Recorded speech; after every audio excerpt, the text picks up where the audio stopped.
जिम्मेदार होंगी। ये फैसला हमने किस लिए किया?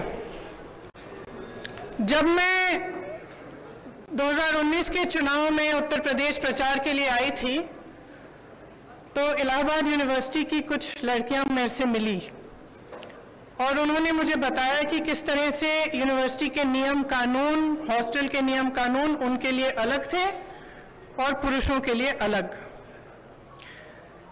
ये निर्णय उनके लिए लिया है। ये निर्णय मैंने उस महिला के लिए लिया है जिसने गंगा यात्रा के दौरान मेरी नाव को वापस तट पर बुला के कहा कि मेरे गांव में पाठशाला नहीं है, मैं अपने बच्चों को पढ़ाना चाहती हूँ। ये निर्णय उस लड़की, प्रयागराज की एक लड़की पारो के लिए लिया गया है जिसने मेरा हाथ पकड़ के मुझे कहा कि दीदी बड़ी होकर मैं नेता बनना चाहती हूँ। ये निर्णय उसके लिए है।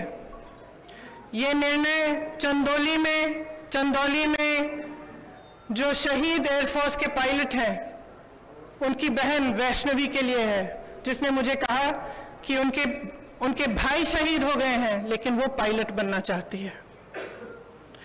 ये निर्णय उन्नाव की उस लड़की के लिए है जिसको जलाया गया, मारा गया, उसकी भाभी के लिए है जो आज भी संघर्ष कर रही है उसका, और उसकी 9 साल की भाभी की बेटी के लिए है जिसको स्कूल में धमकाया गया था। ये निर्णय हाथरस की उस माँ के लिए है जिसने मुझे गले लगाकर कहा कि उसको न्याय चाहिए, उसको न्याय नहीं मिल रहा है। ये निर्णय रमेश कश्यप की बेटी के लिए है, उसका नाम भी वैष्णवी है, जो बड़ी होकर डॉक्टर बनना चाहती है। लखीमपुर में एक लड़की मेरे से मिली, मैंने उससे पूछा क्या बनना चाहती हो बड़ी होकर, उसने कहा प्रधानमंत्री बनना चाहती हूँ। उसके लिए है ये निर्णय। ये निर्णय लखनऊ की एक बस्ती में लक्ष्मी वाल्मीकि के लिए है जो ITI पढ़ी है, BA की है, उसने कंप्यूटर पास किया है, आज तक उसे नौकरी नहीं मिली है। ये निर्णय उसके लिए है। ये निर्णय सोनभद्र में उस महिला के लिए है जिसका नाम किस्मत है, जिसने अपने लोगों के लिए आवाज उठाई, संघर्ष किया और न्याय मांगा। ये निर्णय उत्तर प्रदेश की हर एक महिला के लिए है जो बदलाव चाहती है, जो न्याय चाहती है, जो एकता चाहती है, जो चाहती है कि आगे बढ़े उसका प्रदेश। मैं आप सबसे कहना चाहती हूँ, आप समाज सेविका हैं, आप अध्यापक हैं, आप एक नौजवान महिला हैं जो आप अपना भविष्य बनाना चाहती हैं, आप प्रेस में हैं। अगर आप बदलाव चाहती हैं तो इंतजार मत करिए। आपकी सुरक्षा कोई नहीं करने वाला। सब बातें करते हैं, सुरक्षा करने का जब समय आता है तो सुरक्षा उनकी होती है जो आपको कुचलते हैं। आज सत्ता का नाम यह है कि आप खुलेआम पूरे पब्लिक के सामने लोगों को कुचल सकते हैं। ये सत्ता बन गई है, ये गलत है। घृणा का बोलबाला है, नफरत का बोलबाला है, गलत है। इसको महिलाएं बदल सकती हैं। महिलाएं इसलिए बदल सकती हैं क्योंकि करुणा भाव, सेवा भाव और दृढ़ता, शक्ति सबसे ज्यादा महिलाओं में है।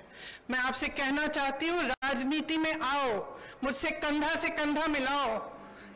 मैं जानती हूँ कि आपके संघर्ष क्या है। मेरी प्रेस की सहेलियां यहाँ हैं, मैं जानती हूँ, मैं आपको देखती हूँ सुबह से शाम तक आप कैसे दौड़ती हैं, किन परिस्थितियों में।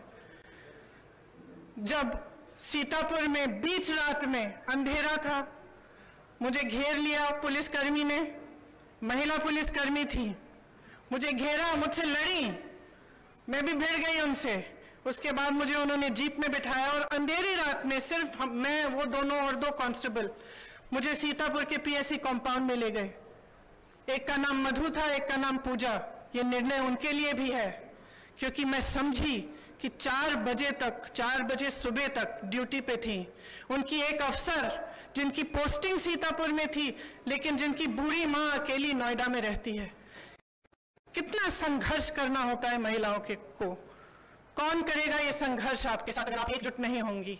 अगर देश को जातिवाद और धर्म की राजनीति में से निकालकर विकास की राजनीति की ओर ले जाना है, अगर देश को समता की राजनीति की ओर ले जाना है, भागीदारी की राजनीति की ओर ले जाना है, तो महिलाओं को आगे बढ़ना पड़ेगा, आपको खुद ये काम करना पड़ेगा। आगे बढ़िए। मैं आग्रह करती हूं आपसे, हमने आवेदन पत्र मांगे हुए हैं हर विधानसभा के लिए। ये अगले महीने की 15 तारीख तक खुला रहेगा, खास तौर से मेरी बहनों के लिए। जो लड़ना चाहता है आओ मेरे पास आओ, आपको मौका मिलेगा। हम इस देश की राजनीति, इस प्रदेश की राजनीति बदलेंगे। धन्यवाद।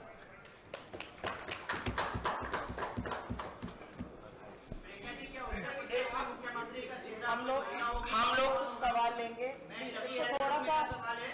इसको थोड़ा सा सुनिश्चित तरीके से कर लेने दीजिए। कुछ सवाल लेते हैं।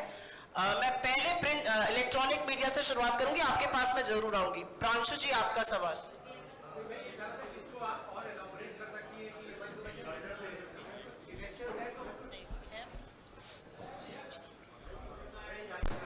इसको अगर और इलैबोरेट कर सके कि इस डिसीजन के पीछे का एक पॉलिटिकल रैशनल क्या है, क्योंकि लोग ये चाहेंगे। सुनाई नहीं दे रहा। थोड़ा सा शांत रह जाइए, आपके कोलीग को सवाल। मैं ये पूछ रहा था कि इसको आप थोड़ा सा अगर और इलैबोरेट कर सके कि इसके पीछे का रैशनल क्या है, क्योंकि लोग ये कहेंगे कि चुनाव का सीजन है और आप इतना बड़ा एक गैम्बिट ले रही हैं कि आप कह रही हैं 40% टिकट, जो कि लगभग 100 टिकट से ज्यादा होगा, आप महिलाओं को। मेरी बस चलती तो 50 करती। तो इसके पीछे का रैशनल क्या है? दूसरा, क्या आपको लगता है कि ये जो प्रोसेस है अभी टिकट देने का और उसके बाद आपकी पार्टी के अंदर जो ओवरऑल एक नेशनल लेवल पे यूपी के बियॉन्ड भी महिलाओं का जो रिप्रेजेंटेशन है, क्या उसको बढ़ाने के पीछे का थॉट प्रोसेस ओरिजिनली? देखिए, यहाँ पे बढ़ेगा तो नेशनली भी बढ़ेगा। मैं यूपी की इंचार्ज हूँ, यहाँ का निर्णय हम लोगों ने लिया है, सबकी सहमति के साथ लिया है। इसके पीछे, जैसे मैंने कहा, मुख्य सोच ये है कि जो महिला है वो एकजुट होकर एक फोर्स नहीं बन रही है, उसको भी जातियों में, धर्मों में बांटा जा रहा है।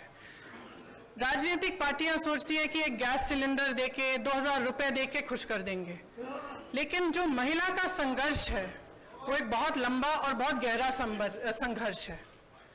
अगर हम समझेंगे नहीं कि हमें एकजुट होकर ये संघर्ष करना है, तब तक हमारे समाज में, हमारे देश में, हमारी राजनीति में बदलाव नहीं आ सकता है।